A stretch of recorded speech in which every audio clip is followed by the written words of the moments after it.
ಯಾಕಾಗಿ ಯಾವ ರೀತಿಯಲ್ಲಿ ವಕ್ಫ್ ಮಸೂದೆಯನ್ನು ತರಲಾಗ್ತಾ ಇದೆ ಅನ್ನೋದನ್ನ ಬಹಳಷ್ಟು ದಿನಗಳಿಂದ ಬಹಳಷ್ಟು ಮಂದಿಯ ಭಾಷಣಗಳಿಂದ ವರದಿಗಳಿಂದ ಮಾಧ್ಯಮಗಳ ಮುಖಾಂತರ ನಾವು ಅರಿತುಕೊಂಡಿದ್ದೇವೆ.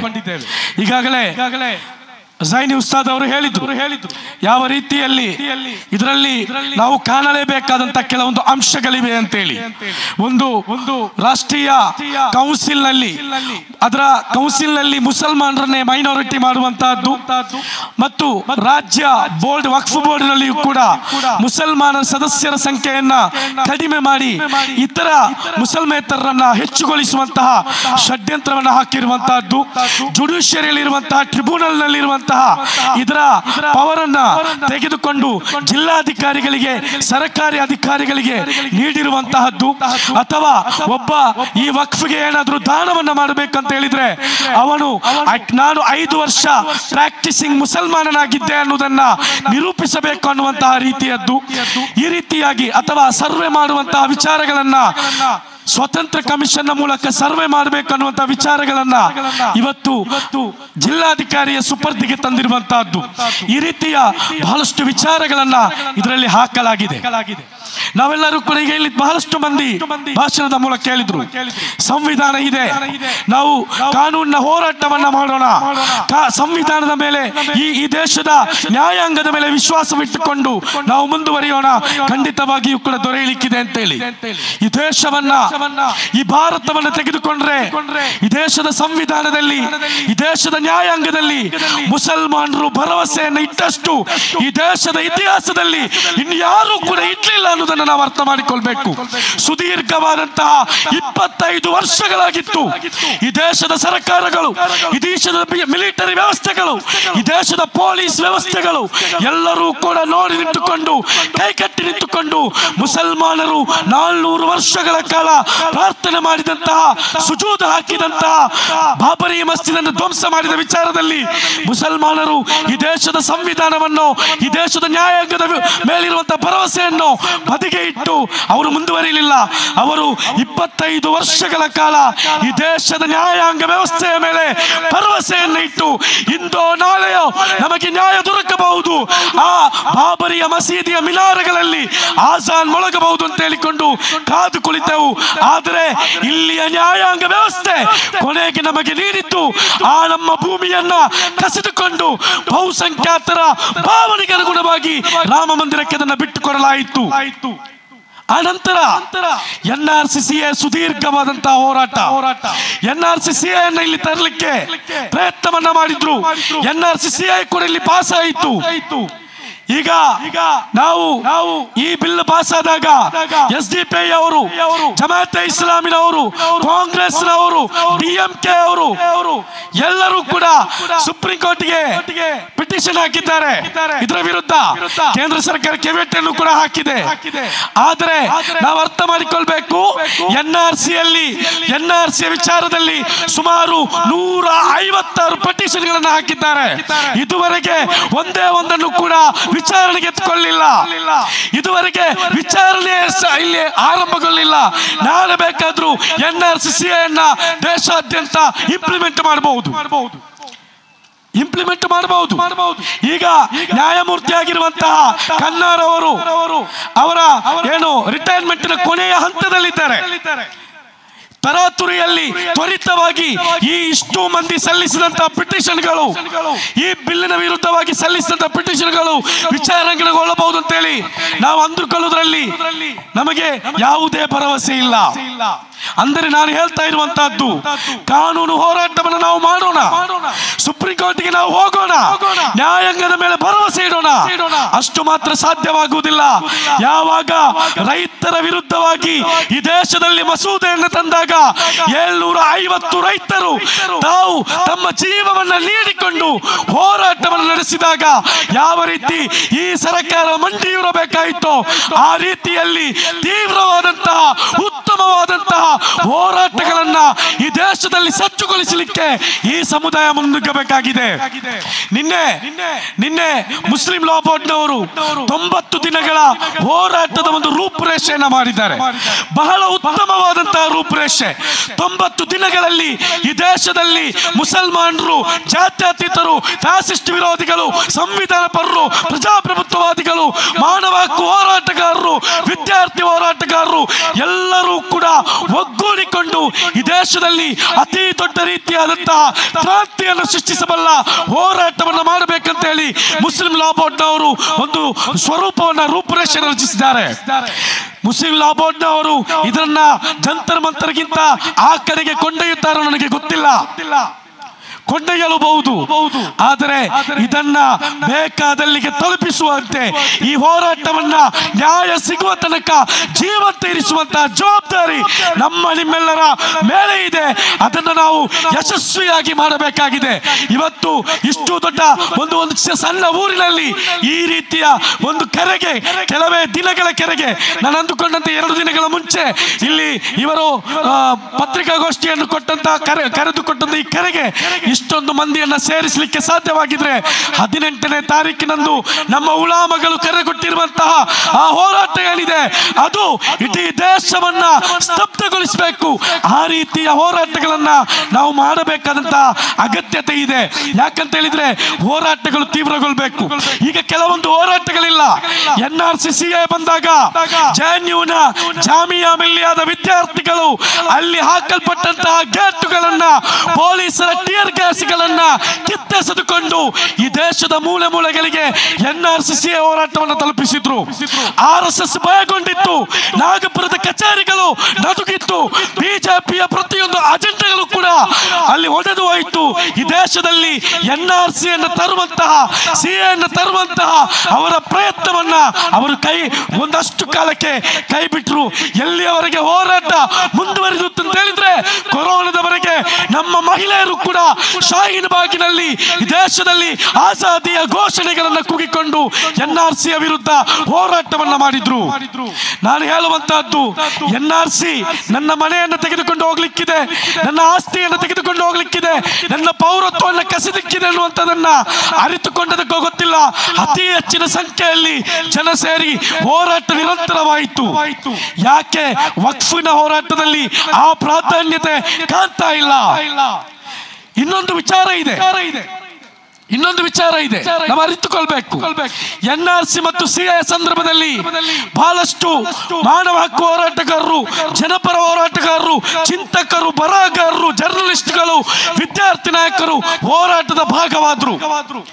ಆ ನಂತರ ಏನಾಯ್ತು ಅಂತ ಹೇಳಿದ್ರೆ ಈ NRC CA ಯಾವ ರೀತಿಯಲ್ಲಿ ಈ ದೇಶದಲ್ಲಿ ವ್ಯಾಪಿಸಿತು ಅನ್ನೋದನ್ನ ಅವಲೋಕನ ಮಾಡಿದಂತಹ ಕೇಂದ್ರ ಬಿಜೆಪಿ ಮೋದಿ ಸರ್ಕಾರ ಏನು ಮಾಡಿತ್ತು ಅಂತ ಹೇಳಿದ್ರೆ, ಯಾರೆಲ್ಲ NRC ಮತ್ತು CA ಹೋರಾಟದ ಕಿಂಗ್ ಪಿನ್ಗಳಾಗಿ ಅದರ ಹಿಂಭಾಗಲಿನಿಂದ ಕೆಲಸವನ್ನ ಮಾಡಿದ್ರು ಅವರೆಲ್ಲರನ್ನೂ ಕೂಡ ಕಟ್ಟಿ ಹಾಕುವಂತಹ ಪ್ರಯತ್ನ ನಡೆಯಿತು. ಅದರ ಮುಂದುವರಿದ ಭಾಗವಾಗಿ ಸರ್ಜಿಲ್ ಇಮಾಮ್ ನಂತಹ, ಉಮರ್ ಖಾಲಿದ್ ನಂತಹ, ಫಾತಿಮಾಲಂತಹ, ಸಫೂರಾಲಂತಹ, ಮಸೂದ್ ರಂತಹ ಹೋರಾಟಗಾರರನ್ನ, ಸಿದ್ದಿಕ್ ಕಾಪಾಡ್ರಂತಹ ಜರ್ನಲಿಸ್ಟ್ಗಳನ್ನ ಈ ದೇಶದಲ್ಲಿ UAP ಹಾಕಿ ಬಂಧಿಸಲಾಯಿತು. ಈ ರೀತಿಯ ಹೋರಾಟವನ್ನ ಇಡೀ ದೇಶದಲ್ಲಿ ಸಂಘಟಿಸಿದಂತಹ ಕಾರಣಕ್ಕಾಗಿ ಪಾಪ್ಯುಲರ್ ಫ್ರಂಟ್ ಆಫ್ ಇಂಡಿಯಾ ಅನ್ನುವಂತ ಒಂದು ಸಂಘಟನೆಯನ್ನ ರಾತ್ರಿಯಿಂದ ಬೆಳಿಗ್ಗೆ ನಡುವೆ ಬ್ಯಾನ್ ಮಾಡಿಕೊಂಡು ಅದರ ನಾಯಕರನ್ನ ಜೈಲಿಗಟ್ಟಲಾಯಿತು. ತೇಲ್ತುಂಬಡೆ ಅಂತ ಬಹಳಷ್ಟು ಮಂದಿ ಹೋರಾಟಗಾರರು ಈ ದೇಶದಲ್ಲಿ UAP ಅಡಿಯಲ್ಲಿ ಬಂಧಿಸುವಂತಹ ಪ್ರಯತ್ನವನ್ನು ನಡೆಯಿತು. ಯಾಕಂತ ಹೇಳಿದ್ರೆ ಮುಸಲ್ಮಾನರ ವಿರುದ್ಧವಾಗಿ ಅಜೆಂಡಾಗಳನ್ನು ತರುವಾಗ, ಮಸೂದೆಗಳನ್ನು ತರುವಾಗ, ಕಾಯಿದೆಗಳನ್ನು ರೂಪಿಸುವಾಗ ಇಲ್ಲಿ ಧ್ವನಿ ಎತ್ತುವವರು, ಭಿನ್ನಾಭಿಪ್ರಾಯವನ್ನ ವ್ಯಕ್ತಪಡಿಸುವವರು ಇರಬಾರ್ದು ಅಂತ ಹೇಳಿ ಆಗಿದೆ. ಅವರು ಈ ರೀತಿಯಾದಂತಹ ಪ್ರಯತ್ನವನ್ನ ಮಾಡಿದ್ರು. ಇವತ್ತು ಅಂತವರೆಲ್ಲ ಜೈಲಲ್ಲಿದ್ದಾರೆ. ಉಮರ್ ಖಾಲಿದ್ ಕಳೆದ 4 ವರ್ಷದಲ್ಲಿ ಜೈಲಲ್ಲಿದ್ದಾರೆ ಅಂತ ಹೇಳಿಕೊಂಡು ನಾವು ಸುಮ್ಮನೆ ಕೂತರೆ ಆಗುವುದಿಲ್ಲ. ನಮ್ಮ ಮಸೀದಿಗಳು ಉಳಿಯಬೇಕು, ನಮ್ಮ ಮದ್ರಸೆಗಳು ಉಳಿಯಬೇಕು, ನಮ್ಮ ಕಬರಸ್ಥಾನಗಳು ಉಳಿಯಬೇಕು, ನಮ್ಮ ಹಾಸ್ಪಿಟಲ್ಗಳು ಉಳಿಯಬೇಕು. ಉಳಿಬೇಕು. ಇದನ್ನ ಉಳಿಸುವ ಪ್ರಯತ್ನ ಮಾತ್ರವಾಗಿದೆ. ಇನ್ನೊಂದು ಹಿಂದೂ ಸಮುದಾಯ ಅರ್ಥ ಮಾಡಿಕೊಳ್ಬೇಕು. ನಿಮಗೆ ನೀವು ಕಾಲಗಳಿಂದ ಪ್ರಾರ್ಥಿಸುವಂತ ಅದೆಷ್ಟೋ ದೇವಸ್ಥಾನಗಳು ಈ ದೇಶದಲ್ಲಿದೆ. ಯಾಕೆ? ಒಂದು ಮರವನ್ನು ಕಂಡ್ರೆ ಆ ಮರಕ್ಕೆ ಈ ದೇಶದ, ಈ ರಾಜ್ಯದ, ಈ ಜಿಲ್ಲೆಯ ಅದೆಷ್ಟೋ ಬೀದಿಗಳಲ್ಲಿ ನೀವು ಕಟ್ಟೆಗಳನ್ನು ಕಟ್ಟಿಕೊಂಡು ನಿಮ್ಮ ಪ್ರಾರ್ಥನೆಯನ್ನ, ನಿಮ್ಮ ಧಾರ್ಮಿಕ ಆಚರಣೆಯನ್ನು ನೀವು ಮಾಡ್ತಾ ಇದ್ದೀರಿ. ಒಮ್ಮೆಯೂ ಕೂಡ ಈ ದೇಶದ ಮುಸಲ್ಮಾನ ಅದರ ವಿರುದ್ಧವಾಗಿ ಮಾತನಾಡಲಿಲ್ಲ.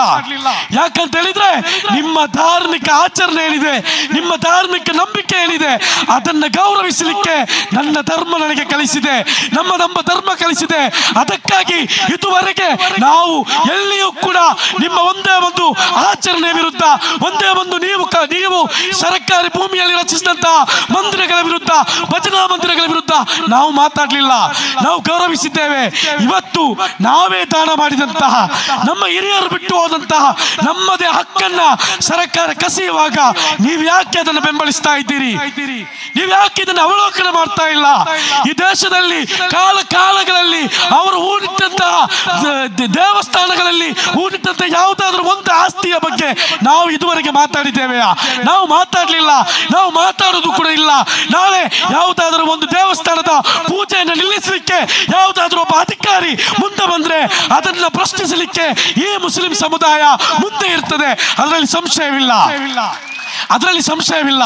ಆದರೆ ನಮ್ಮ ಹಕ್ಕನ್ನು ಕಸಿಯುವಾಗ, ನಮ್ಮ ಧಾರ್ಮಿಕ ವಿಚಾರಗಳಿಗೆ ಹಸ್ತಕ್ಷೇಪವನ್ನು ಮಾಡುವಾಗ, ನನಗೆ ಈ ದೇಶದ ಸಂವಿಧಾನ, ಈ ದೇಶದ ಪ್ರಜಾಪ್ರಭುತ್ವ, ಈ ದೇಶದ ಜಾತ್ಯತೀತತೆ ನೀಡಿದಂತ ಅವಕಾಶಗಳನ್ನು ಕಸಿದುಕೊಳ್ಳುವಾಗ ನೀವು ನಮ್ಮೊಂದಿಗೆ ನಿಲ್ಲದಿದ್ದರೂ ಪರವಾಗಿಲ್ಲ, ನೀವು ನಮ್ಮ ವಿರುದ್ಧ ನಿಲ್ಲಬಾರದು ಅನ್ನೋದನ್ನ ನಾವು ಬಹಳ ವಿನಮ್ರವಾಗಿ ನಿಮ್ಮಲ್ಲಿ ವಿನಂತಿಸ್ತಾ ಇದ್ದೇವೆ. ಯಾಕಂತ ಹೇಳಿದ್ರೆ ನೀವು ಒಟ್ಟಾಗಿ ಬಾಳಿದರೆ, ಸೌಹಾರ್ದತೆಯಿಂದ ಬಾಳಿದರೆ, ಭಾವೈಕ್ಯತೆಯಿಂದ ಬಾಳಿದರೆ ಈ ದೇಶ ಉಳಿಯುತ್ತೆ. ಅದು ಬಿಟ್ಟು ಫ್ಯಾಸಿಸ್ಟರಿಂದ, ಸಂಘ ಪರಿವಾರದಿಂದ, RSS ನಿಂದ, ಭಾಗವತನಿಂದ ಈ ದೇಶ ಉಳಿಯುವುದಿಲ್ಲ. ನಾವೆಲ್ಲರೂ ಕೂಡ ಅರ್ಥ ಮಾಡಿಕೊಳ್ಬೇಕಾದಂತ ಇನ್ನೊಂದು ವಿಚಾರ ಇದೆ. ಈ ವಕ್ಫ್ ಬಿಲ್ ಅನ್ನ ಜಾರಿಗೊಳಿಸುವಂತಹ ಕೆಲವೇ ದಿನಗಳ ಮುಂದೆ ಈ ದೇಶದ ಪ್ರಧಾನಿ ಎಲ್ಲಿಗೆ ಹೋಗ್ತಾರೆ ಅಂತ ಹೇಳಿದ್ರೆ, ಸಂಘ ಪರಿವಾರದ ನಾಗಪುರದ ಕಚೇರಿಗೆ ಹೋಗಿ ಭಾಗವತ್ರವರನ್ನ ಭೇಟಿಯಾಗಿ ಬರ್ತಾರೆ. ಜನರು ಈ ದೇಶದ ನ್ಯಾಯಾಂಗ ವ್ಯವಸ್ಥೆಯಲ್ಲಿ ಮತ್ತೆ ಭರವಸೆ ಇಡುವಾಗಲೂ ಕೂಡ ಈ ದೇಶದಲ್ಲಿ ಬಾಂಬ್ ಸ್ಫೋಟ ಮಾಡಿದಂತಹ ಪ್ರಜ್ಞಾ ಸಿಂಗ್ರ ಕೇಸಿನ ಮೇಲೆ ತೀರ್ಪು ನೀಡಬೇಕಾದಂತ ಒಬ್ಬ ನ್ಯಾಯಾಧೀಶ ಕೆಲವೇ ದಿನಗಳು ಬಾಕಿಯಾಗಿದ್ದಾಗ ಟ್ರಾನ್ಸ್ಫರ್ ಆಗ್ತಾರೆ. ಆಲೋಚನೆ ಮಾಡಬೇಕು. ರಾತ್ರಿ 2 ಗಂಟೆಗೆ ಈ ದೇಶದ ಸಂಸತ್ತಿನಲ್ಲಿ 2 ವಿಚಾರಗಳು, 2 ಪ್ರಮೇಯಗಳು ಪಾಸ್ ಆಗುತ್ತದೆ. ಅಂದರೆ ಭಯಾನಕವಾದಂತಹ ದಿನಗಳಿಗೆ ಈ ದೇಶ ಮುಂದೆ ಹೋಗ್ತಾ ಇದೆ ಅನ್ನೋದನ್ನ ನೀವು ಬಹಳ ಸ್ಪಷ್ಟವಾಗಿ ಆಲೋಚನೆ ಮಾಡಬೇಕಾಗಿದೆ. ವಕ್ಫ್ ಬಿಲ್ಲಿನಲ್ಲಿ ಈ ಮಾಡಿರುವಂತಹ ಪ್ರತಿಯೊಂದು ತಿದ್ದುಪಡಿಯೂ ಕೂಡ, ಅದರ ಪ್ರತಿಯೊಂದು ಪದಗಳು ಕೂಡ ಈ ದೇಶದ ಸಂವಿಧಾನದ ಆಶಯಗಳಿಗೆ ಕೊಡಲಿ ಹೇಟನ್ನು ಹಾಕುವಂತಹ ವಿಚಾರಗಳಾಗಿವೆ. ಅದನ್ನು ನಾವು ಅರ್ಥ ಮಾಡಿಕೊಳ್ಳಬೇಕಾಗಿದೆ. ಆಗ ಅಡ್ವೊಕೇಟ್ ಉದವಿ ಉಸ್ತಾದ್ರವರು ಬಹಳ ಸ್ಪಷ್ಟವಾದಂತಹ ಒಂದು ಸಂದೇಶವನ್ನ ಈ ದೇಶಕ್ಕೆ ನೀಡಿದ್ರು. ನಾನು ಕೂಡ ಈ ಬಿಲ್ ಅನ್ನ ಇಲ್ಲಿ ತರಲಿಕ್ಕೆ ಹೊಟ್ಟಂತಹ ಅಮಿತ್ ಶಾ, ಮೋದಿ, ಬಿಜೆಪಿ, ಸಂಘ ಪರಿವಾರಕ್ಕೆ ಈ ವೇದಿಕೆಯಲ್ಲಿ ಬಹಳ ಸ್ಪಷ್ಟಪಡಿಸುವಂತ ವಿಚಾರವಾಗಿದೆ. ವಕ್ಫ್ ಅದು ಅಲ್ಲಾಹನದ್ದಾಗಿದೆ. ಅದು ಅಲ್ಲಾಹನದು. ಹಿಂದೆಯೂ ಅಲ್ಲಾಹನದಾಗಿತ್ತು, ಈಗಲೂ ಅಲ್ಲಾಹನಾಗಿದೆ. ಇನ್ಶಾ ಅಲ್ಲಾಹ್ ಅದು ನಾಳೆಯೂ ಮುಂದಿನ ಎಲ್ಲ ದಿನಗಳಲ್ಲೂ ಕೂಡ ಅದು ಅಲ್ಲಾಹನದ್ದೇ ಆಗಿರ್ತದೆ. ಅದನ್ನು ನೀವು ತಡೆಯುವುದಾದರೆ ನಿಮ್ಮನ್ನ ಎಲ್ಲಾ ರೀತಿಯಲ್ಲಿ ಈ ಸಂವಿಧಾನವನ್ನು ಹಿಡಿದುಕೊಂಡು, ಈ ದೇಶದ ಸಂವಿಧಾನವನ್ನು ಹಿಡಿದುಕೊಂಡು ನಿಮ್ಮನ್ನ ಎದುರಿಸಲಿಕ್ಕೆ, ಪ್ರತಿರೋಧಿಸಲಿಕ್ಕೆ ನಾವು ತಯಾರಾಗಿದ್ದೇವೆ. ನಾನು ಅಮಿತ್ ಶಾ ಅವರ ಭಾಷೆಯಲ್ಲೇ ಅವರಿಗೆ ಹೇಳ್ತಾ ಇದ್ದೇನೆ, ತುಮಾರೆ ಬಂದೂಕ್ ಮೇ ಗೋಲಿ ಕಂ ಪಡೆಗೆ, तुम्हारे बंदूक में गोली कम पड़ेगे, लेकिन हमारे सीने नहीं। इंशाअल्लाह ಈ ದೇಶವಾಗಿ ಉಳಿಯಲಿಕ್ಕೆ, ಈ ಭಾರತವಾಗಿ ಉಳಿಯಲಿಕ್ಕೆ, ಆ ತ್ರಿವರ್ಣ ಧ್ವಜ ಅದು ತ್ರಿವರ್ಣ ಧ್ವಜವಾಗಿ ಉಳಿಯಲಿಕ್ಕೆ, ಅಂಬೇಡ್ಕರ್ ಅವರ ಸಂವಿಧಾನವಾಗಿ ಉಳಿಯಲಿಕ್ಕೆ ಈ ದೇಶದ ಮುಸಲ್ಮಾನರು ಸ್ವಾತಂತ್ರ್ಯದ ಸಂದರ್ಭದಲ್ಲಿ ಬ್ರಿಟಿಷರ ವಿರುದ್ಧವೂ ಕೂಡ ಹೋರಾಟದಿಂದ ಹಿಂದೆ ಸರಿಯಲಿಲ್ಲ. ಕೊನೆಯ ಸಂದರ್ಭದಲ್ಲಿ ಕಾಲಪಾಣಿಯನ್ನು ನೀಡಿದಾಗ ಮುಸಲ್ಮಾನ ಹೋರಾಟಗಾರರು ಅವರ ಕಾಲಪಾಣಿಯ ಶಿಕ್ಷೆಯನ್ನು ಅನುಭವಿಸಿದ್ರು, ಅದನ್ನು ಎದುರಿಸಿದ್ರು. ಅವರ ನೇರುಗಂಬಕ್ಕೆ ಹತ್ತಿ ಅಶ್ಫಾಕುಲ್ಲಾ ಖಾನ್ ಅಂತವರು ಈ ದೇಶದಲ್ಲಿ ಹುತಾತ್ಮರಾದರು. ಆದರೆ ನೀವು ಪೂಜಿಸುವಂತಹ ಸಾವರ್ಕರ್ ನಂತವರು ಕ್ಷಮಾಪತ್ರವನ್ನು ಬರೆದು ಈ ದೇಶವನ್ನ ಅವರ ಕಾಲಿಗಳಿಗೆ ಇಡ್ಲಿಕ್ಕೆ ಪ್ರಯತ್ನ ಮಾಡಿದ್ರು. ಆದರೆ ಈ ಮುಸಲ್ಮಾನರು ತಯಾರಾಗಲಿಲ್ಲ. ಅಂದು ಉಲಾಮಗಳು ಹೇಳಿದ್ರು, ನೀವು ಈ ದೇಶಕ್ಕಾಗಿ ಹೋರಾಟ ಮಾಡಲಿಕ್ಕೆ, ಹುತಾತ್ಮರಾಗಲಿಕ್ಕೆ ತಯಾರಾಗಬೇಕಂತ ಹೇಳಿದ್ರು. ಇವತ್ತು ನಮ್ಮ ಉಲಾಮಗಳು ಇಲ್ಲಿ ಕೋಆರ್ಡಿನೇಷನ್ ಕಮಿಟಿಯನ್ನು ಮಾಡಿಕೊಂಡು ನಮ್ಮಲ್ಲಿ ಹೇಳ್ತಾ ಇದ್ದಾರೆ, ಈ ಹೋರಾಟದಿಂದ ಹಿಂದೆ ಸರಿಬೇಡಿ, ಮುಂದುವರಿಯಿರಿ. ಸಾವಿರಾರು ಸಂಖ್ಯೆಯಲ್ಲಿ ನಾವೆಲ್ಲರೂ ಕೂಡ ಒಗ್ಗೂಡೋಣ, ಧ್ವನಿ ಎತ್ತೋಣ ಅಂತ ಹೇಳ್ತಾ ಇದ್ದಾರೆ. ಖಂಡಿತವಾಗಿಯೂ ಸೋಷಿಯಲ್ ಡೆಮೋಕ್ರೆಟಿಕ್ ಪಾರ್ಟಿ ಆಫ್ ಇಂಡಿಯಾದ ನಮ್ಮ ರಾಷ್ಟ್ರೀಯ ಅಧ್ಯಕ್ಷನನ್ನ ಈ ಹೋರಾಟದ ಹೆಸರಲ್ಲಿ MK ಫೈಜಿಯನ್ನ ಮೊದಲ ಇರೆಯಾಗಿ ಈ ದೇಶದ ಜೈಲಿಗಟ್ಟಲಾಗಿದೆ. ಆದರೂ ಕೂಡ ನಾವು ಹಿಂದೆ ಸರಿಯುವುದಿಲ್ಲ. ಈ ಉಲಾಮಗಳು ಕರೆಕೊಟ್ಟಂತಹ ಈ ಹೋರಾಟದಲ್ಲಿ SDP ಎನ್ನುವಂತಹ ಪಕ್ಷದ ಪ್ರತಿನಿಧಿಯಾಗಿ ಹೇಳ್ತಾ ಇದ್ದೀನಿ, ನಾವು ಮುಂಚೂಣಿಯಲ್ಲಿ ಇರ್ತೇವೆ, ನೀವು ಕೂಡ ಮುಂಚೂಣಿಯಲ್ಲಿ ಇರಬೇಕಂತ ಹೇಳಿಕೊಳ್ಳುತ್ತಾ ನನ್ನ ಮಾತಿಗೆ ನಾನು ವಿರಾಮವನ್ನು ಹಾಕ್ತಾ ಇದ್ದೇನೆ. ಜೈ ಹಿಂದ್.